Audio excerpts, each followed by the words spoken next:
दोस्तों, राहुल गांधी ने आरएसएस को लेकर अब तक का सबसे बड़ा खुलासा कर दिया है। इंग्लैंड की सड़कों पर इंग्लैंड में जाकर उन्होंने इतना बड़ा बयान दे दिया है दोस्तों, जिससे भारत में चारों तरफ खलबली मची हुई है।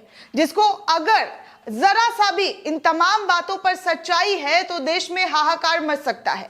अगर इन बातों में जरा सी भी सच्चाई निकलती है तो आप सोच सकते हैं कि ये किस तरीके से संवैधानिक पदों का मखौल बन सकता है। दोस्तों, कांग्रेस नेता राहुल गांधी इन दिनों ब्रिटेन में है और वहां पर आरएसएस, बीजेपी और मोदी सरकार पर जबरदस्त तरीके से हमला बोलते हुए नजर आए हैं।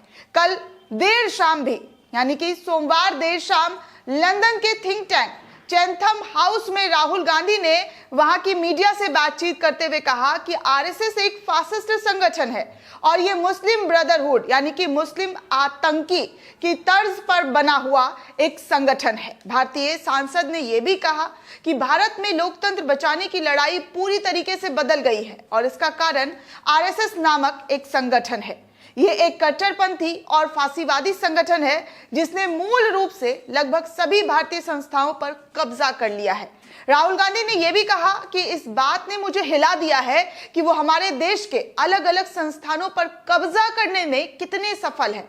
उन्होंने सीधे तौर पर कहा कि आरएसएस ने प्रेस पर, न्यायपालिका पर, संसद और चुनाव आयोग सभी पर कब्जा कर लिया। ये सभी खतरे में है और किसी न किसी रूप से नियंत्रित है। राहुल गांधी ने अपने बयान में आगे ये भी कहा कि मैं बीजेपी को कोई हरा नहीं सकता वाले नैरेटिव में विश्वास रखता ही नहीं। कांग्रेस पार्टी एक विचार है। हमने बीजेपी की तुलना में कई वर्षों तक देश पर शासन किया है। कोई भी बीजेपी को हरा नहीं सकता मीडिया की बनाई हुई एक नई कहानी है। बीजेपी हमेशा के लिए सत्ता में रहने वाली नहीं है।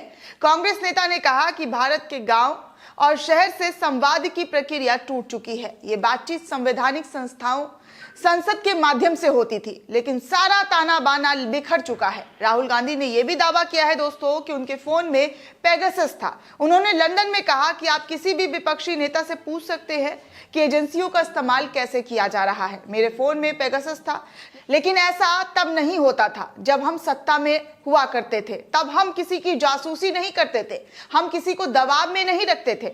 राहुल गांधी ने बीजेपी पर तीखा हमला बोलते हुए ये तक कहा कि भारत में आप देख सकते हैं कि दलितों, आदिवासी और अल्पसंख्यकों के साथ क्या किया जा रहा है।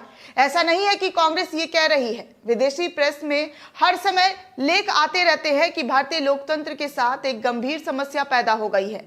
इस बीच लेबर पार्टी के एक राजनेता वीरेंद्र कुमार शर्मा ने कहा, राहुल गांधी ने जो कहा उसका यहाँ के राजनेताओं के विचार पर कोई प्रभाव नहीं पड़ेगा। ये राहुल के निजी राजनीतिक विचार हैं। इससे पहले भी आपको याद दिला दे दोस्तों कि जब भारत में पीएफआई बैन हुआ था, तब राहुल गांधी की तरह जिस तरीके से राहुल गांधी कह रहे हैं कि तमाम संस्थाओं पर आरएसएस का कब्जा है, ठीक उसी तरीके से जब पीएफआई बैन हुआ था तो लालू यादव ने भी आरएसएस को बैन करने की मांग उठाई थी और कहा था कि आरएसएस भी कट्टरपंथी संगठन है, उसे भी भारत में बैन किया जाना चाहिए। दोस्तों, इस पूरे रिपोर्ट को लेकर आप क्या सोचते हैं, आपकी क्या प्रतिक्रिया है, हमें कमेंट सेक्शन में जरूर बताइएगा। साथ ही साथ नेशन 360 को ज्यादा से ज्यादा लाइक, शेयर और सब्सक्राइब करना बिल्कुल भी ना भूलें।